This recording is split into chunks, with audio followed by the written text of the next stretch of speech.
How to apply promo code on Get Your Guide application. First, you want to open your Get Your Guide app. After that, you want to select your plan over here. Let's say like this.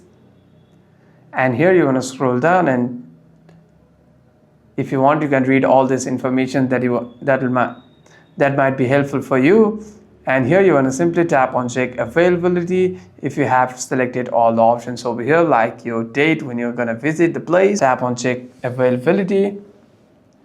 And here you'll see all this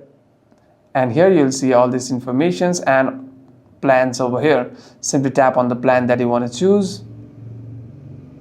And it'll ask for names or sometimes date of birth. You want to apply that over here. Save your information over here and tap on book now.